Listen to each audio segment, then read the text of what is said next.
And the team certainly gave him a boost with a 4-1 victory against Manchester United. 12 shots, 6 of them on target. They outperformed their XG of 2.09. They had 37 touches in the Manchester United box.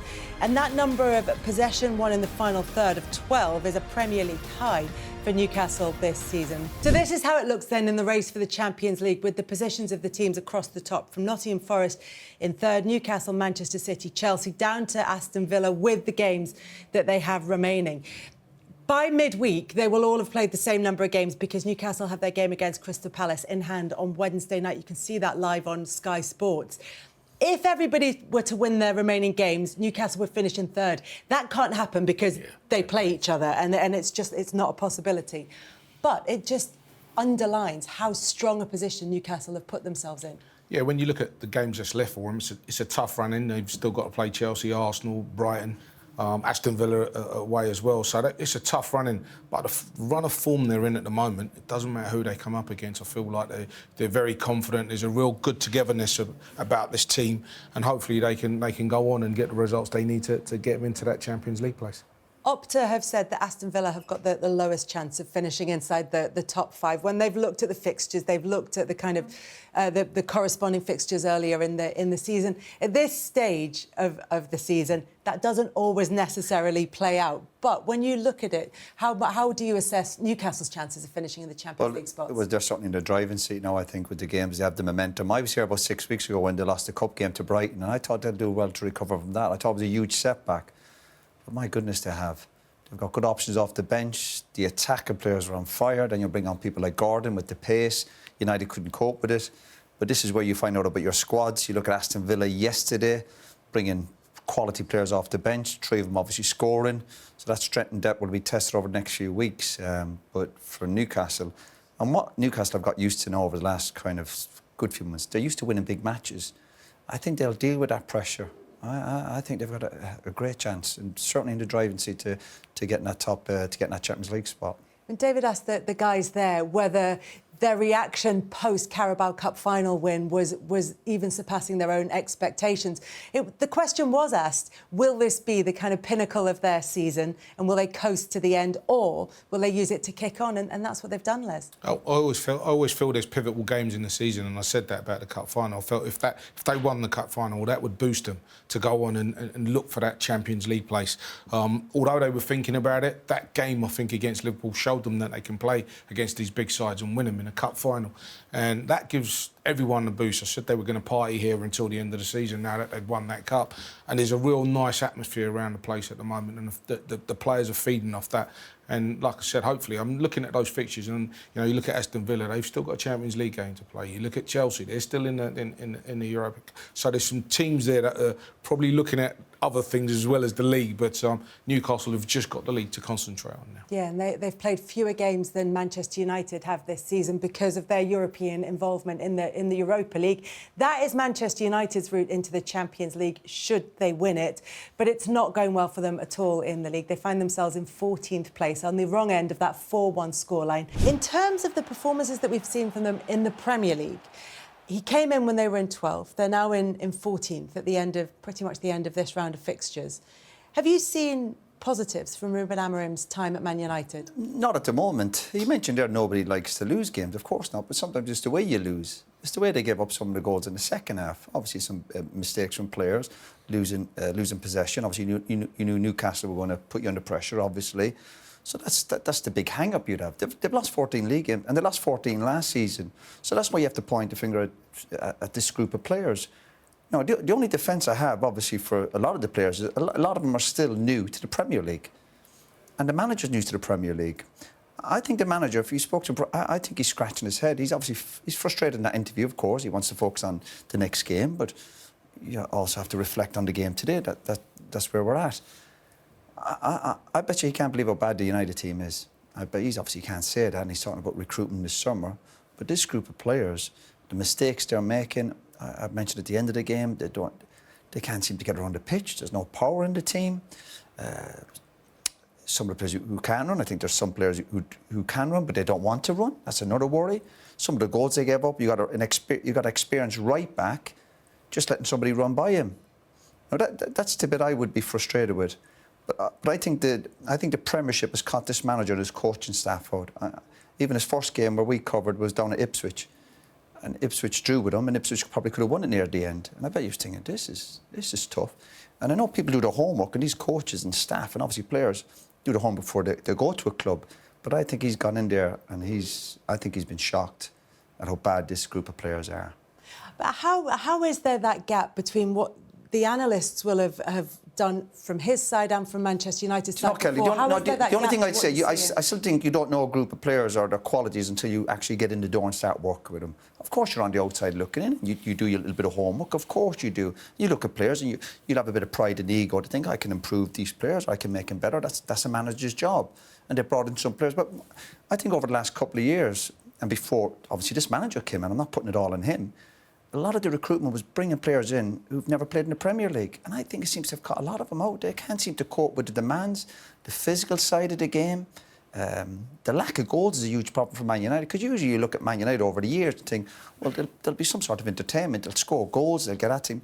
But with 15, 20 minutes ago, this game was over. United fans must be looking, scratching their heads going, this game is over. There's no way we're getting back in this. We've only scored the one goal. We don't score many. If anything, it was going how many you concede. And then we took the players' decision-making. We have a goalkeeper coming in today. It's difficult to get up to speed for a goalkeeper, particularly making saves. But in terms of playing out from the back and taking chances, to me, that's just madness. That's just common sense. That's just your football knowledge. Why take chances at Newcastle where you're under the cosh? You're trying to chip balls into the middle of the park. That's where you have to look at the players and go, look, lads, give us a bit of a chance. And as I said, there's nothing wrong with losing football matches. The great teams lose football matches, but sometimes it's the way you lose it. And that second half, particularly from United, nowhere near good enough. It's easy for a manager to say, let's focus on Thursday. No, you have to look at today. This group of players, bit of fight, bit of spirit. They're lacking in quality, they're lacking pace, they're lacking power. But my goodness, show some fight. They didn't do that enough in the second half. Just to pick up on the point that you're making about the players, because when Amorim came in, he came in with a great reputation of not just dealing with young players and developing them, but also of kind of older players where he was reinventing them or giving them a new lease of life. And it was widely praised for his tactical prowess. There was a lot said about the system that he wanted to play and questions asked as to whether Man United players would be able to do that.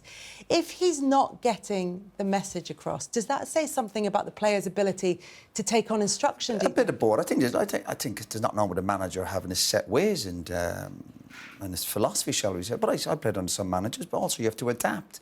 If you're working with a group of players and if you're constantly losing football matches, I know he's hanging his hat on Thursday's game against Leon, and he's thinking that'll get him out of jail really for the club getting the Champions League. But if you're losing week in, week out, or losing 14 league matches and there's still a few to go, you must sit with your staff and say to yourself, listen, it's well and good again having your mindset, but someone must say, but can we tweak it? Can we change it a little bit? Because if you keep getting beaten, and again, it's on the back of last season, obviously that's not all in this manager, then something's wrong. The players can't cope with it. There's players playing for Man United today. I go back to Eriksen. United's midfield, they're not mobile. They can't go around the pitch. Newcastle's midfield was more powerful. They were stronger. They were getting stronger as the game was going on. But Eriksen should have left Man United maybe 1 or 2. United's still going back to the players who I think are a major problem. Are these good players? I think some of them are. But are they good enough for Man United? Absolutely not. And sometimes, actually, that's not on the players. That's on the club for throwing them in there. You're throwing young lads into there. You're bringing Shaw back into the group and you're hoping 1 or 2 of these senior players will help. But the signs are, again, I go back, we done the game last week. My eyes don't lie to me. I'd love to be sitting here watching Man United win a 2 or 3 and I go, listen, I love everything about them. They've got pace, they've got power, they've got quality, they've got characters, they've got an outstanding goalkeeper, the spine is fantastic, amazing bench. United have none of that. Almost the opposite to what Newcastle had today. That's how far they're off it. Yeah, of course, we wish Eddie Howe all the very best in his recovery. And we don't know yet if he's going to be well enough to take charge for the game on Wednesday. But it was such a good performance from Newcastle, even in the first half, which ended all square. They were on the front foot. And the opening goal, Les, was a really nicely worked one. Yeah, it was. Manchester United tried to play out from the back and Newcastle just robbed the ball off of them. And this is a great ball from Trippier into Isak. The control thought he'd lost it there, but then this ball was sublime. Just a little clip over the top of the Man United defender, Euro there, and great finish from Tonali. As soon as it went over his head, you felt this was going to be in the back of the net, and it was a great finish. And I think what's helped Jason Tindall and the Newcastle side is that they've gone 5 games with the same team. So that in itself, kind of like guys know what they're doing, how to do it, when to do it, and it just you saw that today. They were all in sync. And when Manchester United got things working properly, they gave themselves a couple of good opportunities in the first half, Roy, and this one taken by John. It was a brilliant equaliser, absolutely brilliant, very good play again. Bit of grass from Didalo. We know he's got a little bit of acceleration. He's running at him. You're thinking give the right pace of pass, which he does. But Ganacho's got a lot to do. One of his biggest concerns for me is always his finishing, but that was a fantastic finish. And United, again, showed good signs of hanging in there, and that's what you have to do at this level: hang in there when you're under pressure. Brilliant equaliser, 2 fantastic goals. And no complaints about this finish. Absolutely brilliant finish. No chance for the keeper. And that's the question that Manchester United fans are asking, is if they can do that once, then why can't they do it more often? And we'll come back to talking about them in a bit more depth shortly. But Newcastle came out, and even at half-time, Les, you felt it was a game they were going to go on and win in the second half. Yeah, because Man United scored their goal against the run and play, really, and it was just a lack of concentration. But then you saw this and, Livramento going past Dalot. The way he's done is just, look, this is... With someone with experience, that's too easy, but Murphy does great here, just pulling it back, and Harvey Barnes following in, and... You've got to be determined in your... Listen, lovely finishing, nice and simple, and they're alive, Barnes is alive to it, but you've got your right back, you've got your experienced right back, he just runs by him. He doesn't even grab him, he doesn't try and tackle him, just gives up on it. Look, he's got out there, he's got him where he wants him. It's nothing, he doesn't do a step over or anything. He helps him, he shows him to go outside him. Yeah. And they're alive to it, obviously we know. Look at this. That's too easy. I can't believe it. I can't believe that. I can't believe that defending. And we'll praise Dallo for going forward. Part of being a defender is obviously be hard to beat. It's not been hard to beat. Individual errors for Manchester United leading to goals. Was that the case for this one as well, Les? Yeah, it certainly was. Tried to play out there and gets it knocked back here. Again, slow. Mazraoui just falls over there, and Harvey Barnes does brilliant here. Just goes through the heart, and this is a great finish. And Roy's going to criticise. He's going to have a go at the defenders here, but I'm giving a lot of credit to Harvey Barnes. Just goes straight through the middle, and at the end of it, it's an absolutely great finish. They couldn't go. Barnes is brilliant. Listen, I take nothing away from Barnes, but someone's got to lunge at him. Someone's got to tackle him. They gave a goal away again at Forest. Was it 2 weeks ago? Someone running through the middle. Tackle him. Is my voice getting higher here? Yeah. Just nobody wants you to point it out. Yeah. Lunge at him. Try and do something. How can a player run in the middle and not get touched? I can't. Brilliant from Barnes. Absolutely brilliant, taking on away from him. But again, United have been sloppy in possession. A player can slip, I get it, but you're part of a team. So if you do make a mistake, you hope one of your teammates covers for you. But no one's covering each other on this United team.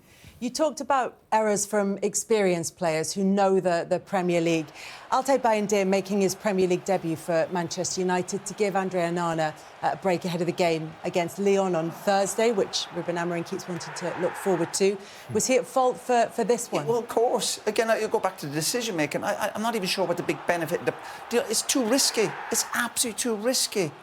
There's players around you. We go back to the highest level, the real top players. It's about your decision-making. And I'm quick to defend goalkeepers when they first come into the team because I think it does take 5, 6, 7 games to get up to speed with the shots, whatever. But that basic mistake there is just... honestly, I can't understand it because this is top level. This is big boy stuff. You're up at Newcastle. Newcastle are flying. You do your own homework on who you're playing against them when they're pressing you. And they say... And if you're going to go long or you're going to chip it, make sure you go too far. So then at least it's up the pitch. You can argue afterwards. But if you lose it there, you know what's going to happen. If you lose it there, someone's in on goal on top of you. That's just common sense. It's typical of what we're watching nowadays in terms of goalkeepers trying to be precise, trying to be clever, trying to, you just put your foot through that and say, like, we're 3-1 down. Let's not go 4-1 down by making a silly mistake. But he doesn't. He just tries to clip a little dinky ball into the centre forward, and I'm just thinking, what are you doing? What are you doing? Roy, do you have sympathy with the captain having to come out so many times this season and in previous seasons, not just under Ruben Amorim, and make excuses for the performance? Yeah, it's not easy. To be fair to Bruno, he does front up and he does come out, and obviously the club push him out because he's the best player and he's the captain. Of course, it's important what he says, but to me, it's kind of just sound bites now from him. let's hope they win on Thursday, by the way. My goodness, that's all they're talking about, Thursday. They're saying Lyon, I think Lyon are 6th in the French league, so I'd fully expect Man United to beat Lyon at home on the Thursday. But yeah, he's talking about his teammates there and belief and all. But what about his right back who didn't put a leg out or try and tackle for the goal, Dalot? I hope he's pulling him in the dressing room, because he keeps talking about, yeah, I have belief in the players and or my teammates. A real good teammate puts demands on each other, whether that's out on the pitch or in the dressing room or on the training ground during the week. I suppose it's called the culture at your football club. So when I listen to Bruno, now, and I've been harsh on Bruno, an amazing player, but I still have question marks about his leadership, even when I watched him there in the bigger picture, and he's doing his usual stuff. But he's certainly not getting any help around him. You know, it must be tough playing in that midfield when the expectation on him is to turn up week in, week out. And obviously that's unfair on him, because when you're playing for a big club like Man United, you need a helping hand. But now when he's doing this, the chats about the supporters and all this, again, to me, it's just sound bites. There's not even meaning to it. Because I don't know how we can listen to the United players doing interviews anymore, because I'm not sure they're an honest group. So why should we listen to... I don't think we're going to get real honesty from this group of players when we're not seeing it week in, week out. Bruno's mentioned, it's always interesting when you're playing for a big club, they talk about they have turned up in certain games, but as if they pick and choose their games, Kelly. As if they pick and choose the games. Oh, it's Man City or it's Liverpool. Your mindset playing for Man United should be every game's a big game. So today wasn't a big game. Is that the attitude of some of them? But Thursday's a big game. I think you're in trouble if you start picking and choosing what you think is a big game. Your whole attitude should be, again, when you're playing for Man United, every game is a big game. And you go out and give your all. And the second half, for certainly a spell in this game, Man United, when they were giving the ball away cheaply and people not making tackles and making demands on each other. And again, we're at the game live, so we can see the bigger picture. Sometimes you don't see it in the television. And people not covering for each other, people not putting demands on each other. The best players I played with put demands on me, and they wouldn't tolerate me cutting corners. And as you become a player and you play 50, 100, 200 games, so then you put them demands on other people. That's what really good teammates do. They don't let you away with it. They're not teammates, they're bluffers. And this group, again, they lost 14 league games this season. They've lost 14 last year. Everyone can have a difficult spell. So what do we expect when the players come out and chat after games? They're media trained. They'll be told stuff to say. They talk about the pundits or ex-players. We're here to give an opinion. But I'd love to be sitting there at Man United winning 3-0. You go, hey, this is great to watch. Everything you want to see in a team. But I don't see it with this group of players. And I've seen it too many times now. Too many times for it to be a bit unlucky or you can have a difficult spell. This has been going on for a few years now. But what's got them out of trouble over the last few years? Obviously, the cup runs. They've had some good cup runs. But going on cup runs is like Man United from the 80s. You don't want to be a cup run. You want to be a cup team. You want to turn up week in, week out and compete for the big prizes. And still try and win cups, obviously. But your bread and butter, I can repeat myself all the time, your bread and butter is what you do day in, day out at your football club. And whatever these players and the manager and the coaches are doing at the training ground day in, day out isn't enough, because we're not seeing it out there. We saw Newcastle, they were at it, they looked full of energy. All we heard before the game was about resting players and the manager, Bruno, talking about next Thursday. What about today's match? Does that mean anything to anybody? Because what's the point in us turning up here? Les raised the question earlier, is what changes do they make for the game against Lyon in terms of the personnel that mean that they're going to look better than they did against Newcastle? Point. Anana comes in goal. No, maybe Casemiro, maybe Maguire. These one or two players, but they're not. It's not Ronaldo and Rooney coming back into the team, and I mean Ronaldo and Rooney in their prime, not now. So that's the strange bit about it. You're thinking, who, have I missed somebody? Who's waiting to come into the team that you're going, hey, he's world class, or he's going to be the difference? I know there's some experience to come into the team, and United are home on a Thursday night to Lyon. I expect Man United to win that game. I wouldn't be sitting back and going, oh, hey, listen, we got Lyon at home, yeah, and we'll roll our sleeves up and we'll take care of them. Again, Lyon are 6th in the French league. United made a couple of mistakes the other night. They would have won the game. So just to dismiss today's match, I don't think it's good. That's my opinion. Is there a possibility of prioritising, Les, that allows Manchester United to keep a certain level of momentum, of psychological momentum as much as anything? Or do you think conversely, do you think it's damaging to go into the game against Lyon off the back of a 4-1 defeat? That's what I was going to talk about, the fact that you've lost 4-1 and the manner in which you've lost 4-1. You know, you could lose a game and go, look, we was unlucky. You know, yeah. Now let's look at Thursday. And I know that's all they've been talking about. Let's look at Thursday. Look at Thursday. But the momentum, you've got no momentum going into Thursday. You've thrown all your eggs into one basket, and that's the only basket you've got. So you have to throw your eggs into that basket. But I just can't like sit here and I think to myself, it's not a tap. If you play like that, you can't turn it on and turn it off and say, right, do you know what? We're going to be a different Man United on Thursday. I don't see it happening. I just see you going into after a performance like that. I don't know what level you think you're going to get to play on Thursday. You're talking about, you know, Lyon's 6th in the division, but they'll be coming to Manchester United seeing this tonight and thinking, we got a chance of beating Man United. So they ain't coming to Old Trafford thinking, do you know what, we got no chance of winning here. They'll believe they can beat Manchester United looking at that performance today. You said you don't think as a group they have a strong mentality. How do they even set about switching that and changing the mentality? I don't know. I think what does help, if you start getting some sort of results, or you dig in when you're up against it, get some sort of spirit in the group. I don't want to use the dreaded word, recruitment. Do they get players in the summer? Again, lads who are robust, who know the league. Because, the majority, the percentage of players they've brought in over the last year or two aren't used to the Premier League. And I think it's cut a lot of them out. I think you have to get some players who are used to the Premier League, who've played 100 or 200 games. And there as well, Roy, how much can they spend in the summer? You know, because what you're going to lose, what you're going to sell, because we're talking about PSR, we're talking about financial fair play. What can they spend in the summer? So you can have a group of players and say, right, these group of players ain't right for me. I need new.